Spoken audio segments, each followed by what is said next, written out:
Сәлем, достар. Бүгін сіздерге бауырсақтың рецептімен бөліскім келеді. Бауырсақтың дәмі енді жұмсақ, кішкене қытырлап піседі.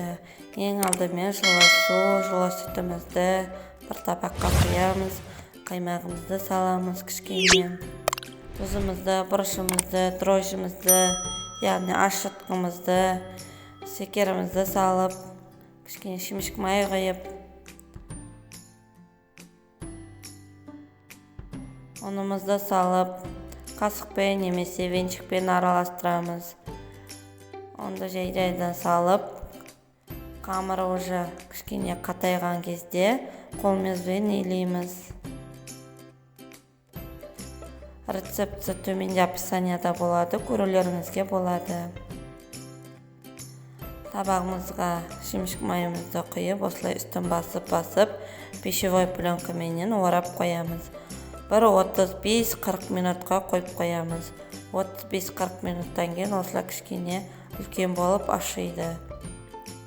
Ашыған қамырдың үстінен қайтып бір басып шығамыз да, үстін қайттан салфанмен жауып, бір 10-15 минутқа қалдырамыз. Жылы жерде қоямыз.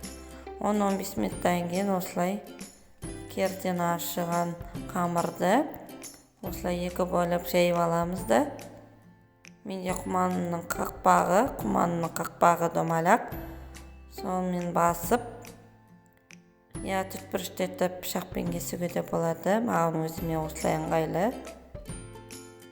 Үстінен басып осылай кесіп аламыз. Қызып тұрған табада қалдықтарын соңынан қуырып жіберуге болады, кесіп. Қызып тұрған табада майымызды құйып, майымызды қыздырып аламыз да, бауырсағымызды жайдан салып, қуырып аламыз екі жағын.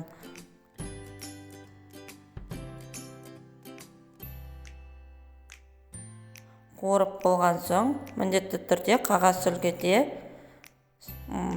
жаңағы майымызды сорықтырып аламыз осылай.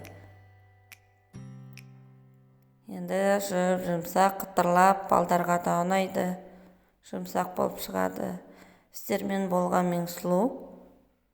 Видеоны соңына дейін қараған болсаңыздар, ұнаған болса видеом лайк қоюды ұмытпаңыздар.